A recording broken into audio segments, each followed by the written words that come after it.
嗨，今天我要在這裡跟大家分享郵輪新手容易犯的7個錯誤，其中我覺得第4個最多人犯過錯，而第6個我有 tips 跟方法可以讓你省到錢。而如果你是老手的話，歡迎你在下面留言，跟大家分享一些我沒有分享到的一些 tips， 讓我們的郵輪旅行都更愉快、更省錢。你好，我是 Alison， 我在這裡分享我的旅遊心得，尤其是郵輪的實戰經驗。歡迎訂閱，那我們現在馬上開始。第一個錯誤就是去錯了季節或是氣候。很多人以為搭郵輪跟一般旅遊是一樣的，什麼時候去什麼地方都可以，但其實不是哦。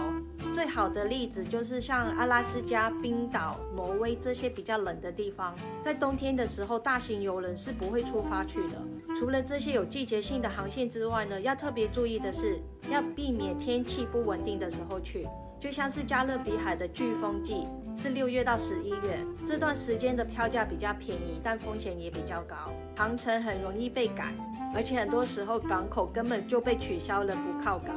風浪也可能會比較大，容易暈船的朋友要特別避免要這段時間出發。第二種情況是熱帶地方的雨季或是季風季，像是新加坡、馬來西亞跟泰國，11月到1月比較容易遇到東北季風，雨多浪又大。東南亞的話就是5到10月的雨季，經常會遇到暴雨，讓海岸線也變得不美了，該看的也看不到了，大幅降低了旅遊的體驗。第3個就是冬天去島嶼國家，以島國為名的一些漂亮景色你都會看不見，而且冷得讓你根本不想靠近海邊。所以訂航程之前記得要查一下什麼地方適合什麼時候去。淡季出發真的是比較便宜，但不代表比較划算哦。第2個就是帶錯衣服，除了 formal night 的衣服之外呢，別忘了還帶一些 party 的一些特別服裝。而且很多時候我們上船的那一天是陽光普照，但7天要下船的時候呢，就變成颳風大雨。我們要準備好各種情況下的衣服。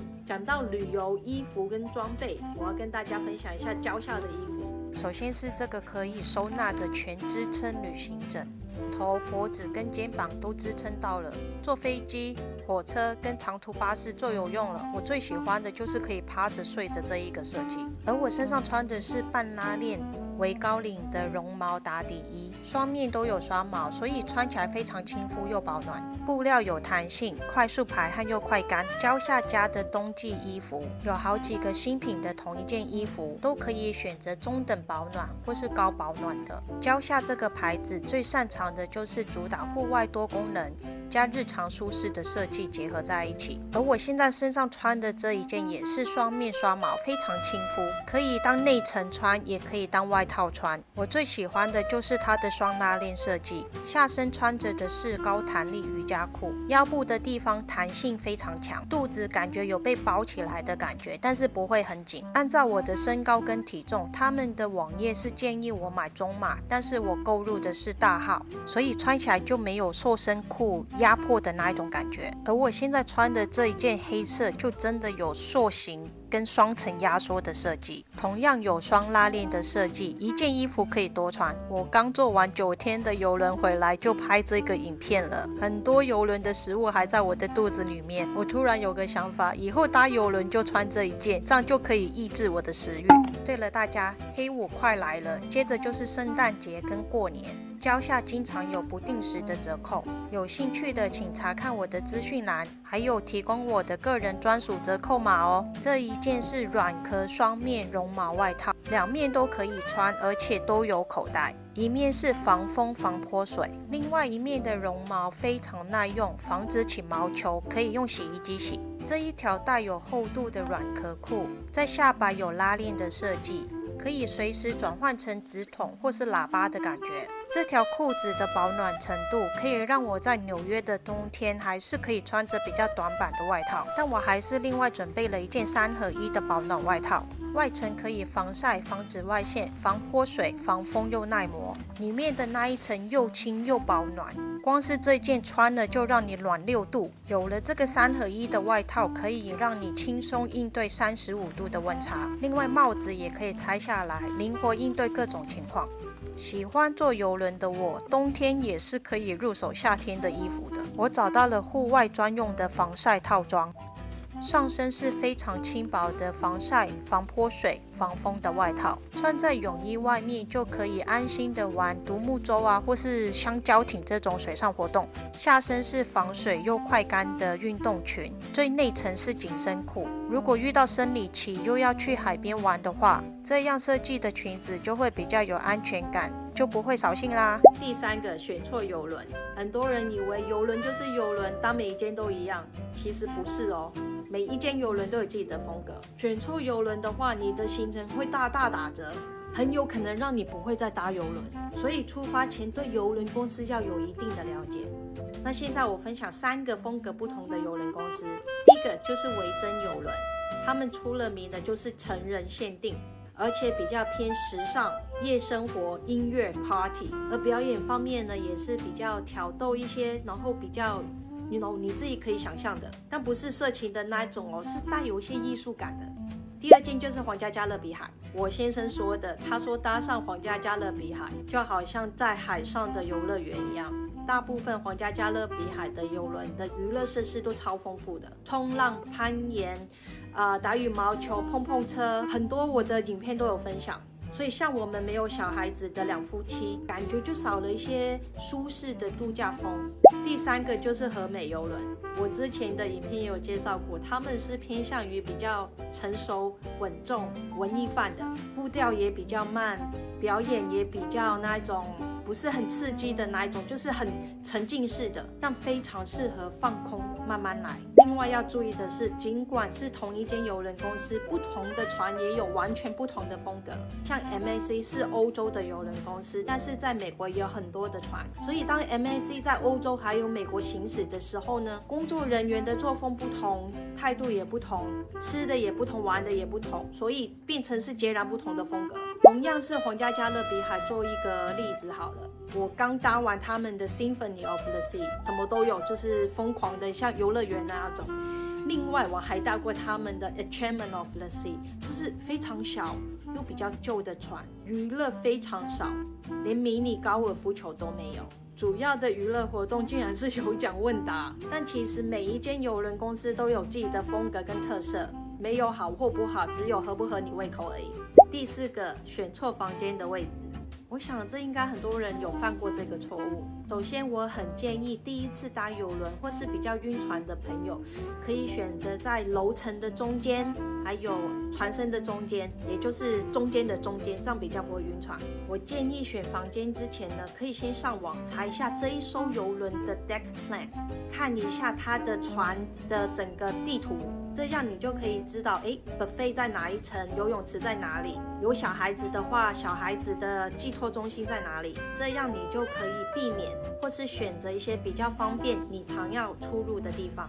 而且盡量不要選那一種連通門的。那除此之外呢，陽台房大家覺得是必要的嗎？如果預算是沒問題的話，那當然陽台房是最好的。一打開窗戶，你就可以感受到陽光，還有海洋的味道、海風跟浪聲。但如果你的航程是去比較冷的地方，又或是像我剛剛說的，為了撿便宜在颶風季去搭加勒比海的話呢，這個時候你就不需要用到陽台房了。而且如果是選陽台房的話，就要注意這個陽台外面有沒有東西會擋住你的風景，像是一整排的救生艇在你前面的話，你有陽台房幹嘛？除非它真的很便宜啦。而我個人最不推薦的就是海景房，尤其是那一種只有一個圓圈玻璃的海景房，那個小窗戶有跟沒有一樣，而且樓層都是偏低的，暈船的人要避免。而我覺得性價比最高的就是內艙房，因為沒有窗戶，空間也比較小，很有安全感，睡覺也睡得比較好。而且很多郵輪公司的積分制度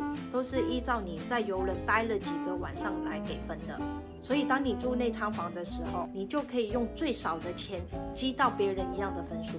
第五個就是沒有提前預約表演跟餐廳，郵輪真的很方便，吃喝娛樂全都包了，但並不代表你不用做功課哦。首先，每一間郵輪預約方式稍有不同，但基本上都可以透過郵輪的 app 訂一些你要看的 show、你的餐廳，有一些是上船之前就已經可以開始預約的。但有一些特別的表演或是餐廳要等到上傳之後才可以預約。那我建議人定的就先定了，不是說怕看不到，提早預約的話，你就可以安排你的時間，幾點吃飯，幾點看表演，然後幾點又去 party， 就不用趕場，或是說必須要錯過一個。但如果已經預約不到熱門的表演怎麼辦？不用擔心，很多郵輪公司在表演前的10分鐘就會開放沒有預約的人進場，所以千萬不要以為預約不到你就沒機會了。那另外就是訂特別餐廳的時候，有些時候這個港口的時間比較晚，比如說是7點到晚上8點，所以訂餐廳之前也要看一下你的行程幾點會回到港口，然後再決定幾點吃飯。第6種 WiFi。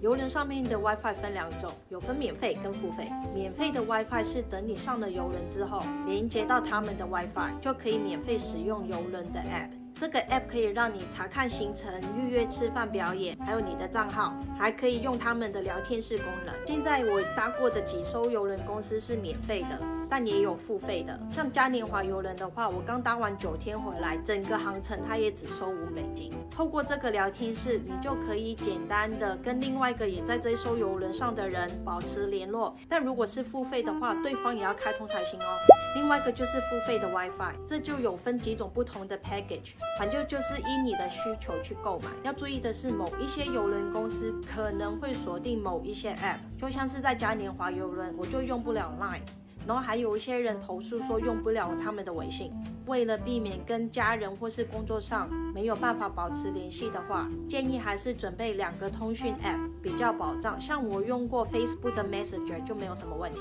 另外，郵輪公司現在是越來越小氣了，很多郵輪公司以前讓你可以只購買一個 device， 然後每次這個 device 用完之後登出另外一個 device 就可以用。但現在很多郵輪公司都已經鎖了這個功能，沒辦法，郵輪的票價聽起來很便宜，但是它會從別的地方賺你的錢。另外還有省錢的 tips 跟你分享。我之前不是有搭挪威小灣郵輪嗎？因為當郵輪到了小灣的時候呢，它是很靠近內陸的。這個時候，像我的閨蜜，她住在歐洲，她的網絡本來就可以在整個歐洲免費使用，所以她就不用購買郵輪公司的網絡。是當郵輪真的很靠近附近塔台的時候才會有訊號。所以如果你不是網絡的重度使用者，而且你的航程又是行駛在這種很靠近城市或是港邊的話，你就可以考慮不用買郵輪上的網絡。但要注意用網絡的安全，建議開啟你的 VPN。我真希望有 VPN 找我做業配好嗎？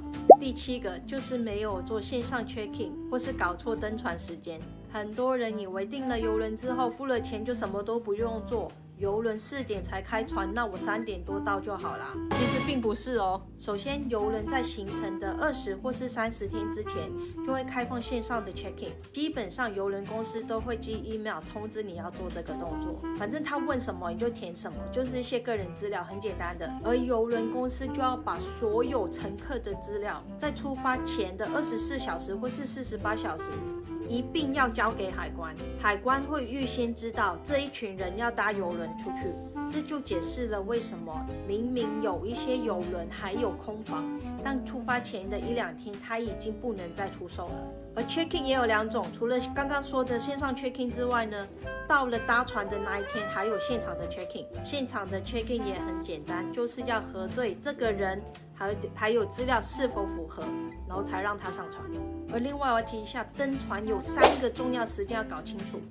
第一個就是當你在辦線上 check-in 的時候，你可以選擇你大概幾點要到港口辦現場的 check-in， 這也是他們控管人流的一個方法。如果你選擇是12點到12點半 check-in 的話，那你就這個時候去辦現場的 check-in。那第2個最重要的就是最晚登船時間，基本上在登船證上面都有提醒你，最晚登船應該是出發前的2個小時或是3個小时，不一定，所以你要看清楚。然後郵輪出發時間呢，所以說你要注意這3個不同的時間。如果你自己搞錯時間錯過郵輪的話，他們是沒有責任退錢給你的哦。好啦，這一支影片就分享到這裡。如果你覺得這一支影片對你有幫助的，歡迎你按讚訂閱，把這一支影片分享你其他愛搭郵輪的朋友。那我們下一支影片見，拜。